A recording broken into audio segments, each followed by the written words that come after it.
Assalamualaikum warahmatullahi wabarakatuh. Halo saudara semua dimanapun berada. Semoga selalu dalam keadaan sehat walafiat. Amin. Pada kesempatan kali ini saya akan mencoba membahas terkait dengan seleksi kompetensi bidang atau biasa disingkat SKB CPNS tahun 2020.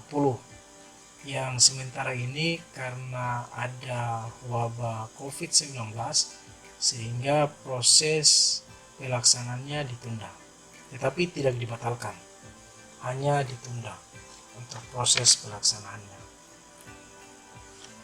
Baik saudara semua, pada kesempatan kali ini saya mencoba berbagi, mudah-mudahan saudara semua yang lulus SKD, sudah ditetapkan lulus SKD, itu bisa lulus SKB sehingga menjadi CPNS formasi 2019.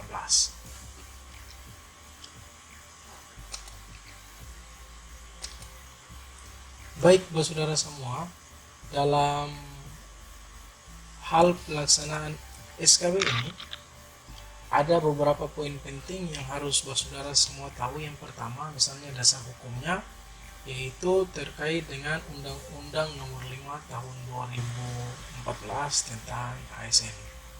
Ini adalah pedoman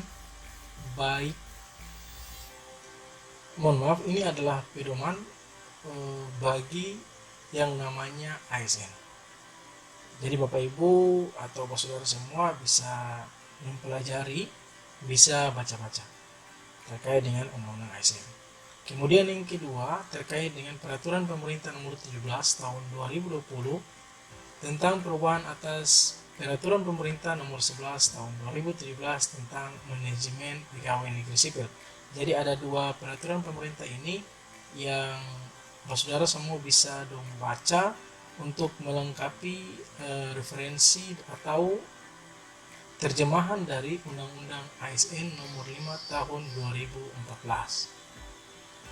Dan peraturan yang ketiga itu terkait dengan Peraturan Menteri Pendayagunaan Aparatur Negara dan Reformasi Birokrasi Republik Indonesia Nomor 23 Tahun 2019 tentang kriteria penetapan kebutuhan pegawai negeri sipil dan pelaksanaan seleksi calon pegawai negeri sipil tahun 2019.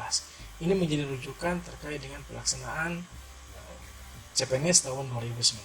Kemudian yang terakhir adalah Peraturan Badan Kepegawaian Negara Republik Indonesia Nomor 11 Tahun 2019 tentang pedoman penyusunan soal seleksi kompetensi bidang dan pengintegrasian ke dalam sistem komputer asesmen tes Badan Kepegawaian Negara. Begitu kira-kira saudara semua terkait dengan dasar hukum yang wajib untuk saudara baca, ya, sehingga di dalam pelaksanaan nanti untuk SKB semuanya sudah paham.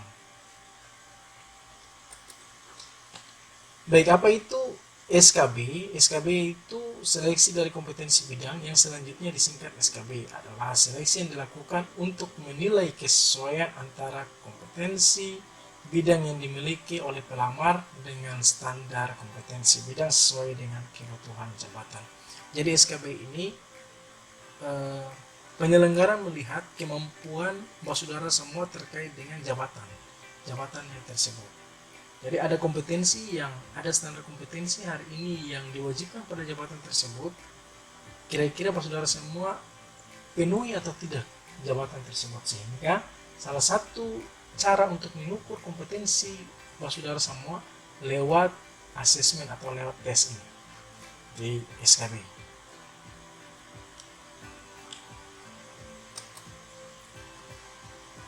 Baik, kita masuk kepada penyusunan kisi-kisi soal berdasarkan Peraturan Nomor 11 Tahun 2019 Pasal 5. Yang pertama, itu seperti ini saudara semua, memperhatikan kesesuaian kompetensi jabatan dengan peraturan perundang-undangan. Jadi soal yang dimuat pasti berkaitan dengan standar kompetensi yang sudah diatur oleh peraturan perundang-undangan. Itu sudah jelas. Kemudian yang kedua, komponen kisi-kisi diuraikan secara tegas, jelas, dan mudah dipahami. Ya. Yang ketiga, materi kisi-kisi dikelompokkan ke dalam kemampuan umum dan kemampuan khusus. Jadi kemampuan umum dan kemampuan khusus. Kemampuan umum kemungkinan pengetahuan umum yang wajib Bapak Ibu ketahui tentang ASN. Kemudian kemampuan khusus itu berkaitan dengan jabatan yang Bapak Ibu lamar. Kemudian yang keempat, penyusunan kisi-kisi menggunakan metode taksonomi Bloom, ya, atau tingkatannya mulai dari memahami sampai pada tingkat mengevaluasi.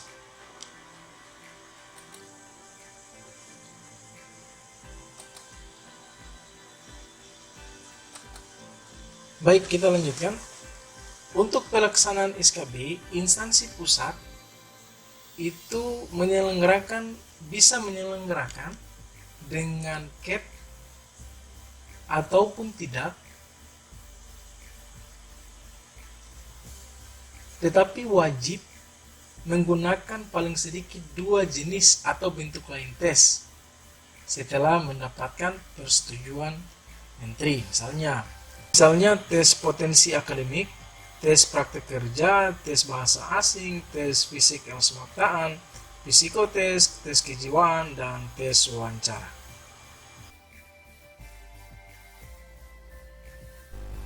Selanjutnya, kita akan membahas terkait dengan kisi-kisi soal. Yang pertama, itu dasar hukum dari jabatan yang dilamar. Jangan lupa, bagi yang sudah mengambil formasi atau jabatan, jangan sekali-sekali melewatkan terkait dengan peraturan yang mengatur tentang jabatan tersebut. Misalnya Permenpan nomor 1/M.PAN/1/2008 tentang jabatan fungsional bidan dan angka kreditnya. Begitu juga dengan jabatan-jabatan yang lain. Silakan search di Google, pasti ada terkait dengan jabatan yang diatur oleh Permenpan. Kemudian yang kedua, Bapak, Ibu, atau saudara semua belum pelajari lagi terkait dengan teori tentang jabatan yang dilamar. Ya. Kemudian tupoksinya dan lain sebagainya itu terkait dengan jabatan yang dilamar. Itu wajib dipelajari, atau waktu kita kuliah dulu yang namanya ujian komprehensif, seluruh teori, seluruh mata kuliah itu di review kembali, diujiankan kembali. Ya, Bapak Ibu bisa menggali lagi terkait dengan teori-teori yang sudah Bapak Ibu dapatkan di bangku kuliah.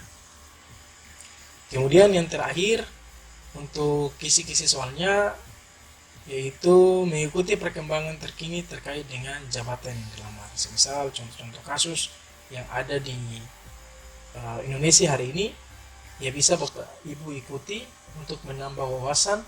Jangan sampai soal-soal ini yang nanti keluar pada saat SKB.